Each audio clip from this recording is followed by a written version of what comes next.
Welcome to Book Summaries. Today, I'll be sharing with you a summary of the book titled, The Art of Selling by Jewish People, by Yaniv Zaid. Don't forget to hit the subscribe button and join the community of book lovers with book summaries, so you won't miss out on any great books. Additionally, you can visit our website to purchase books and support both book summaries and the author. It's guaranteed to bring you much more happiness. Yaniv Zaid, the author, is a lawyer, economist, entrepreneur, and also a renowned speaker with over 1.850 lectures in various countries across 4 continents. He has also written many best-selling books in the international market. The central theme he has spent years researching is success. This persuasive PhD holder has also served as a consultant for over 950 companies in various industries. He once evaluated the potential of Vietnamese entrepreneurs, saying, "Every Vietnamese entrepreneur can be a Batman." The book, The Art of Selling by Jewish People, is an effective guide, not only for business but also in a light, simple, and easy to understand manner, without being preachy, coming from a clever Jewish individual. Therefore, this is a great book that helps you think and act differently, communicate skillfully, easily build rapport with others, proactively seize every opportunity in business and life, and live the life you desire. As the author concludes, by the time you finish reading this book, you will reach the moon. Now, let's dive in, summarize, and explore this book to fully grasp the profound messages the author wants to convey, helping you confidently step towards success in the future. Part 1. How to sell products and services at high prices. Even in a saturated market, what is the difference between an ordinary bouquet of flowers and a wedding bouquet? What distinguishes a regular bouquet from one that looks identical but is used for a wedding? You'll find the answer at the end of this section. But for now, let me share with you an interesting story. One of my regular activities on Amazon, where I sell my books, is checking the prices and promotions for books and CDs being sold on the site. I happened to come across something that I just have to share with you. Collections of Mozart's 99 classical melodies are being sold on Amazon for prices ranging from $8 to $11. So far, so good, right? The thing is, while classical Mozart music is being sold to adults, there's also a whole category called Mozart for Kids, which is being sold just as vigorously, even to people who don't have young children or whose kids are already grown. Let me explain a little bit. What is Mozart for Kids? It's a collection of CDs and DVDs for newborns and children aged 0 to 3 years, featuring music intended to help them relax, or something like that. A set of 10 classical Mozart tracks in the Mozart for Kids product is being sold on Amazon for $39 to $51. Each CD in the Mozart for Kids set contains only 10 tracks, far fewer than the 99 tracks in each adult CD, but costs 5 times as much. Why? Because these are CDs specifically for children. Research shows that there are 3 areas where people are willing to spend a lot of money, even when the price is disproportionate to the actual value of the product. Those 3 areas are health, weddings, and children. First, let's start with the children's market. According to global surveys, a typical Western family spends an average of several $100,000 on each child, from the time they are born until they turn 18, regardless of the family's economic or social status. Now, you might wonder how an ordinary family can afford to spend so much money on each child. The answer is, they can't really afford it. But parents will spend that money anyway, because we don't skimp on our children. For that reason, Mozart music for children is 5 times more expensive than Mozart music for adults. The next field is health. There are people working in low-paying jobs, living very frugally, and everyone around them constantly insists that they can and should earn more. However, their self-esteem and sense of self-worth are so low that they remain stuck in those low-paying jobs. Then one day, they fall ill and need urgent surgery, costing up to $100. Suddenly, they manage to come up with that money by taking on multiple jobs, seeking donations, or asking for help from those around them. They find a way to earn more money and pay for what, to them, is a huge amount. Why? Because you will pay whatever it takes for your health. And now we move on to the third area, weddings. Let's go back to our opening question. What is the difference between an ordinary bouquet of flowers and a wedding bouquet? The answer is tens of dollars. The average price of a regular bouquet is about $25, while the average price of a wedding bouquet is $125 for the same type of flowers. Why? Because the purpose is different, and because people are willing to pay more for a wedding. So, if you are selling products or services in one of these three areas, children, health, or weddings, then you are truly very fortunate. I don't want to hear any complaints about market conditions or many competitors, because it's simply not true. And if you are running a business in another field, you will become more aware of the importance of selling the problem before selling the solution. The more important or urgent the issue or need is to me, the more willing I as a customer am to pay for a solution. Therefore, before selling a product to a customer, such as a bouquet of flowers, you need to understand what purpose they will use the product for. When you don't yet have a brand, your income will still be unstable. Next is how to convince yourself to accept raising the prices of your goods and services.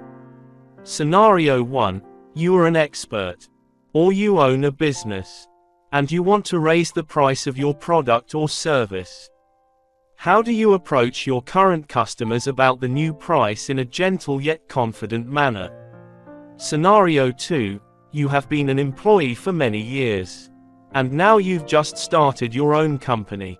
How do you transition from an employee mindset to a business owner mindset smoothly and practically? Answer to Scenario 1. Write down the new, higher price on paper. Look at it a few times. Then say it out loud in front of a mirror, or to a colleague, spouse, or co-worker. After that, you can start mentioning that price to the customers who will be paying it. Answer to Scenario 2. You should create a business card for yourself, with your company logo on it, and include the title CEO, business owner, or founder under your name. Now, think about what these two scenarios and answers have in common. In both cases, you have to convince yourself before convincing others. Before mentioning the new price to customers, I need to feel confident and satisfied with that price, as well as be certain that the reason for the price increase is justified.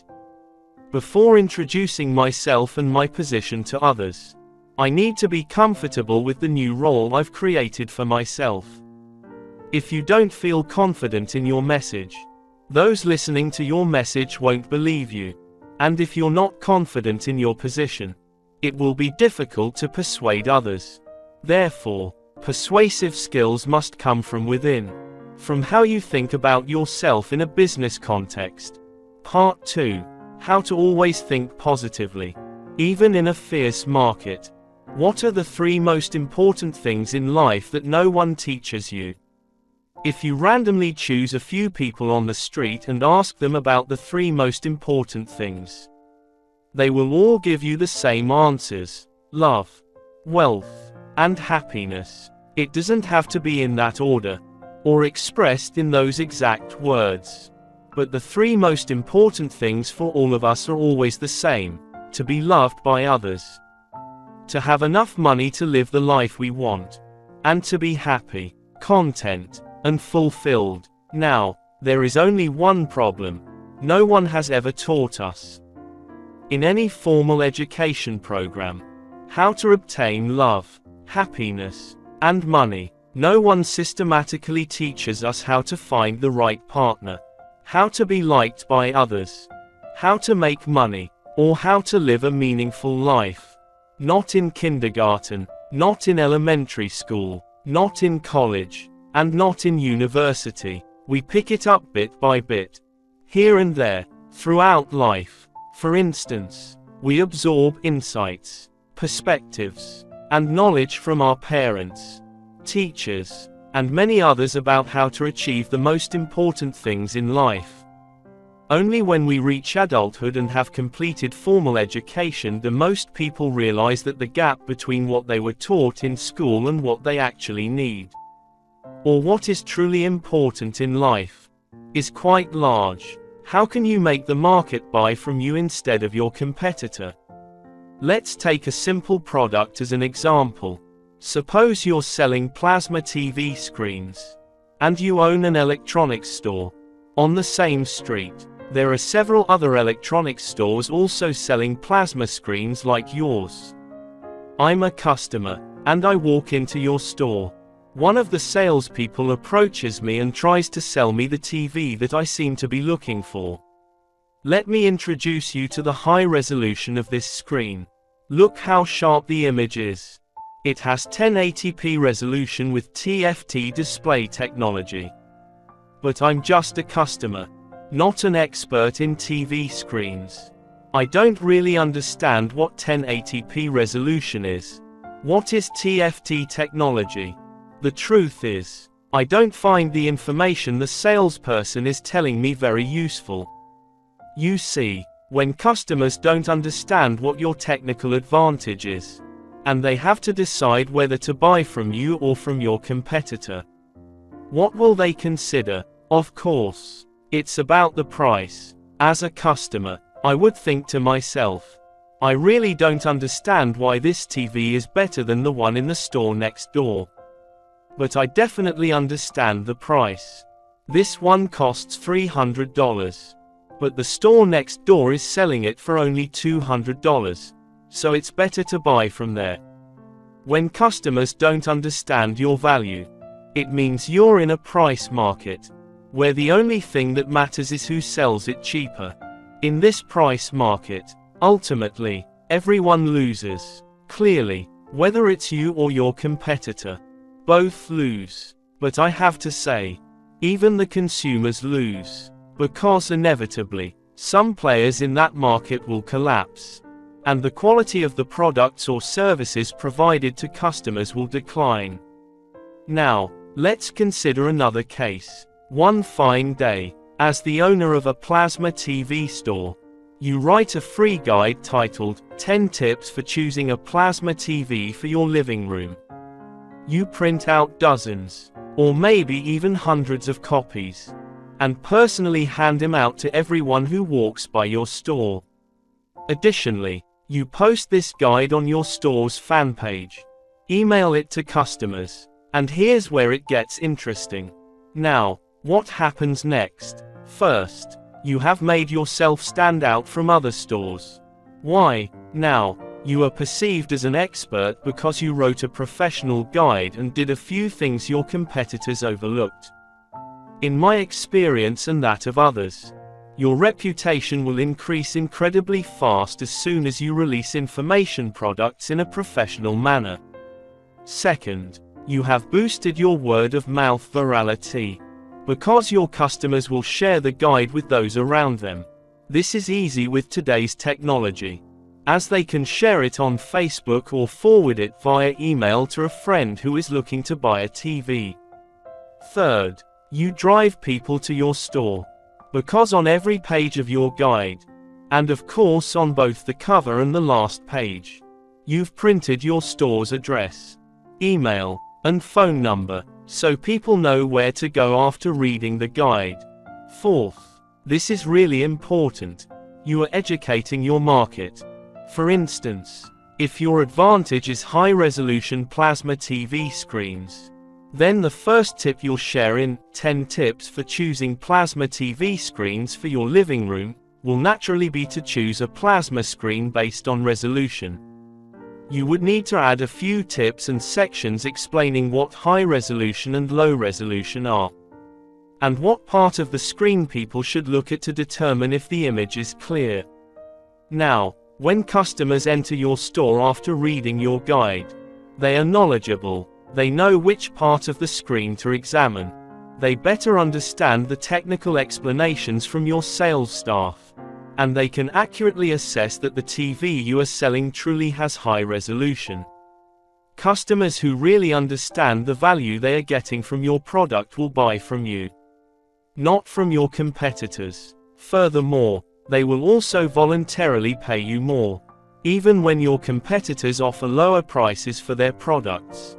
In other words, the guide has helped you position yourself in the value market rather than the price market.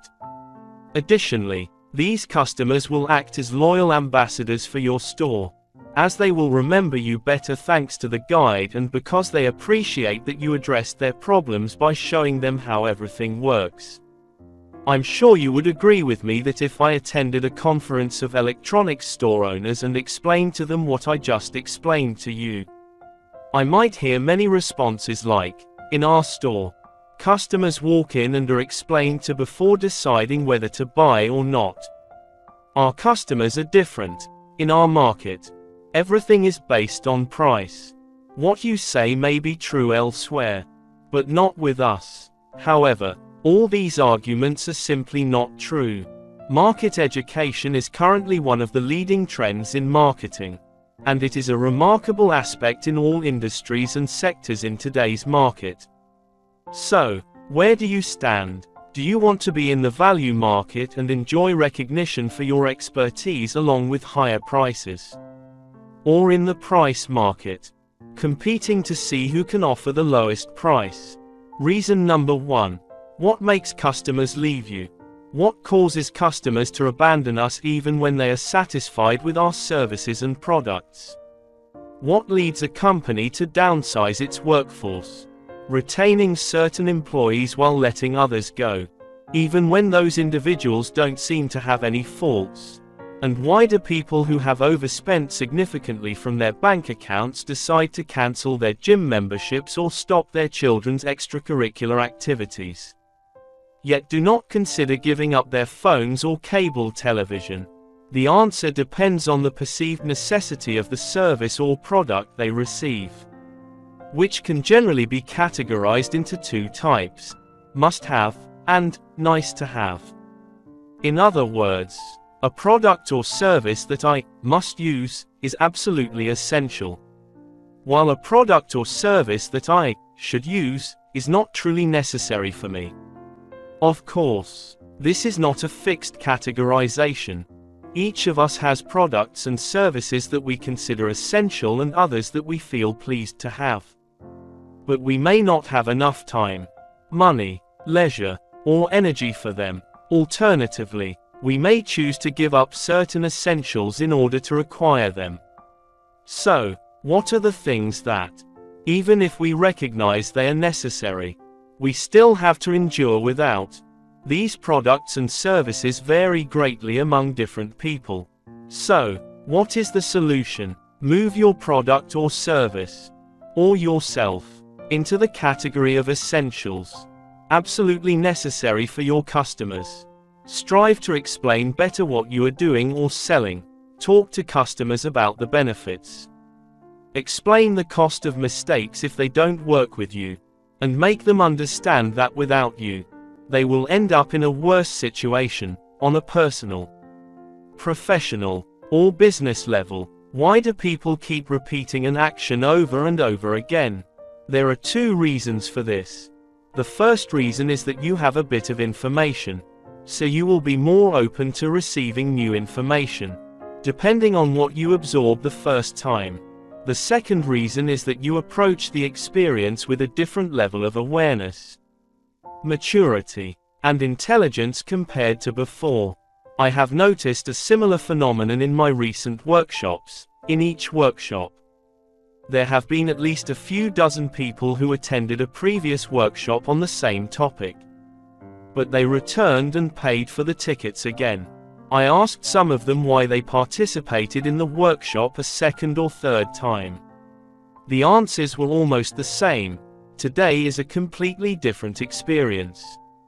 I can still laugh at the same joke. And even though I have memorized them, the first time I heard so many things he said, despite having said them before, only now do I truly understand what he means. Conclusions can be drawn. If you experience something you love, there's no reason to only do it once. Repeat it to hone your professional skills so you can enjoy it again and experience it in a completely different way. To promote and sell differently and more effectively than your competitors. Success in any field, in this case, online marketing, does not depend on what you do in that field, but entirely on your life skills and your ability to articulate. Furthermore, you should only sell to suitable customers and must apply a flexible selling approach.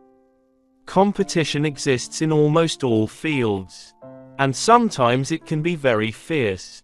But the trick is that you can use competition as leverage to garner support and grow your business.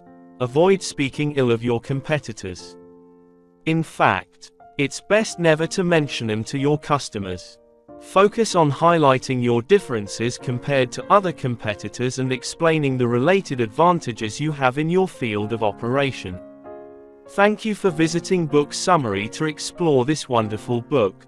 As a reader, I never thought that a summary could replace reading an entire book. And this book is no exception. There are many interesting insights conveyed in Book Summary. I look forward to seeing you in the next articles. Book Summary. Wishing you success.